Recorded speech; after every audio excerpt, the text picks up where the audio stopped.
За одоогоос жилийн өмнө засгийн газар импортын гурилыг гайлын татвараас 100% чөлөөлөх шийдвэр гаргаж байсан.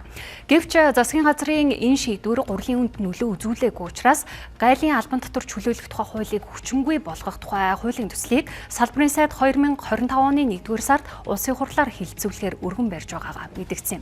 Гэвч одоо хүртэл чуулганаар хилцэгдэг байгаа учраас тариаланчид энэ хаврын тариалалтаа төлөвлөж чадахгүй хүрээд байна. За хаврын тариалалтын улирал хаяанд ирж тариаланчид хэдэн тонн Улаанбаатар тариалах вэ гэдэг нь гайлын албан татварыг чөлөөлөх хэсэг тухай шийдвэрээс шалтгаалсан гэж салбарын яамныхан хэлж байна. За өнгөрсөн онд л гэхэд улсын хэмжээнд Улаанбаатар тариалалт 20 орчим хувиар буурсан дүн гараад байгаа юм. Өнгөрсөн жилийн тариалт бол мэдээж энэ хууль одоо батсантай холбоотойгоор тариалж басныг 20 орчим хувиар буурч тариалагдсан байгаа. Энэ зөвхөн хүнсний Улаанбаатар дээр. За тэгэхээр мэдээж тариаламжт бол бэлдсэн өөршөндөө малын тэжээл бус сэлгээний хөрөнгөлөд тариалах замаар одоо явсан. За гол нь стратегийн бүтээгдэхүүн буюу энэ гурилын одоо тариалтан дээр Улаанбаатар тариалтан дээр бол тодорхой хэмжээний бууралт өгсөн учраас бид нар бас энийг одоо хамгаалах үүднээс одоо энэ хуулийг хилцсэн шийдвэрлэж өгөөсөө гэдэг л одоо ийм хүлээлттэй байгаа. За үүнтэй ч уялдуулаад За 2025 оны 1-р сард хөдөө аж ахуйн сайд гурил болон 9 нэр төрлийн мал амтны тэжээлийн нэмэлтийг гайлын албан татвараас чөлөөлөх хуулийн төслөө засгийн газраар дэмжүүлж улсын хурлд хэлэлцүүлэхээр өргөн барьсан байдаг. За гэвч хаврын тариалалтын улирал хаяанд ирсэн энэ үед улсын хурлын хаврын чуулганы хилцэх асуудлын тов дараалал хүнс хөдөө аж ахуй хөнгөн үйлдвэрлэлийн сайдын өргөн барьсан хуулийн төсөл багтаагүй байсаар байгаа юм а.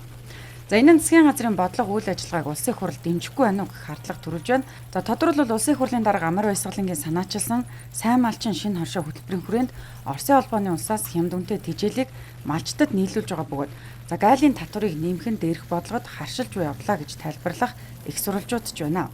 За харин тариаланчдын хувьд дээрх асуудал ямар байр суурьтай байгааг тодруулсан юм а. Одоо хэрэг энэ яамны сайд маань өөрөө бас гурилын хэрэгсийг үе үед хамгаалж ирдэг сайд.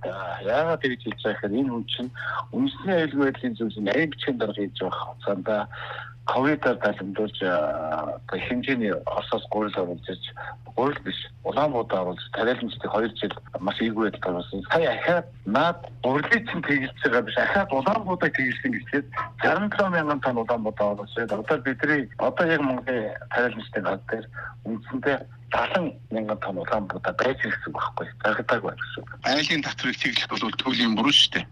Саяын тэр хөдөө аж ахуйн яамнаас хуулийн төсөл оруулж байгаа нь маш зөв байхгүй юу? За хэрвээ бид нар өөрснөө Улаанбаатараа таниалж чадахгүй бол гадны одоо хэрвээ бид нар хараад болчих юм бол 1 жил өгч болно, 2 жил өгч болно, 3 дахь дэс нь эхлээд бид нар татвараа нэмчүүл яах юм тэгээд бид нар Улаанбаатар өгөхгүй бол яах юм? Урьсаа өгөхгүй болчихвол яах юм? Тэгээд зөндөө эрсдлүүд байгаа л да. Тэгэхээр манайд хадгалт тариалан нэг хэсэг одоо 20 жилийн өмнө бол унтсан байсан шүү дээ. Одоо буцаагаас хэрэгжиж байгаа.